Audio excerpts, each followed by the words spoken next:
রাঙামাটির বাঘাইছড়া উপজেলার সাজেক ভ্যালিতে পাহাড় কাটা ঠেকাতে প্রশাসনকে কঠোর হওয়ার নির্দেশ দিয়েছে হাইকোর্ট।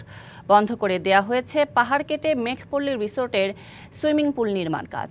এদিকে এক নাগরিক সমাবেশে বক্তারা বলছেন, সরকারের উদাসীনতায় পাহাড় কাটা চলছে।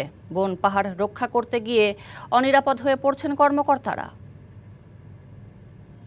রবিবার রাতে অবৈধভাবে পাহাড় কাটা ঠেকাতে গিয়ে খুন হন উখিয়ার বন কর্মকর্তা সাজ্জাদুজ্জামান। এই ঘটনায় মঙ্গলবার হত্যার বিচার ও বন পাহাড় রক্ষায় রাজধানীতে নাগরিক সমাবেশে বক্তারা অভিযোগ করেন, পাহাড় আর বন রক্ষায় উদাসীন সরকার। এটা একটা পরিকল্পিত হত্যা। সর্বোচ্চ আমি ফাঁসি দাবি করছি যারা এই কাজ করছে। মামলার প্রেক্ষিতে আসামিদের খুব দ্রুত গ্রেপ্তার সহ বিচার হবে এই আসামি করছি। বহুদিন যাবত আমরা বন খেকোদের বিরুদ্ধে কথা বলে এসেছি, পাহাড় খেকোদের বিরুদ্ধে কথা বলে এসেছি, কিন্তু কোনোদিন সরকার কার্যকর ব্যবস্থা গ্রহণ করে নাই। সরকার যদি প্রথম থেকেই তাদেরকে নিয়ন্ত্রণ করত, তাহলে আজকে বন কর্মকর্তাদের এমন ঝুঁকির মধ্যে পড়তে হতো না। এদিকে পাহাড় খেকোরা পরিকল্পিতভাবে ট্রাক চাপা দিয়ে বনবিট কর্মকর্তাকে হত্যা করেছে বলে অভিযোগ করেন বন কর্মকর্তারা। কক্সবাজারে বন বিভাগ কার্যালয়ের সামনে আয়োজিত মানববন্ধন ও প্রতিবাদ সমাবেশে এই অভিযোগ করেন তারা।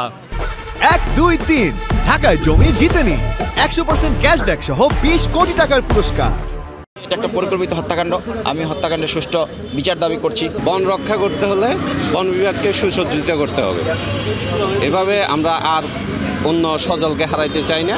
এদিকে রাঙামাটির সাজেক ভ্যালিতে পাহাড় কেটে মেঘপল্লী রিসোর্টে সুইমিং পুল নির্মাণ কাজ বন্ধের নির্দেশ দেয় হাইকোর্ট। পাহাড় কাটা বন্ধে মনিটরিং টিম গঠনের নির্দেশও দেয়া হয়।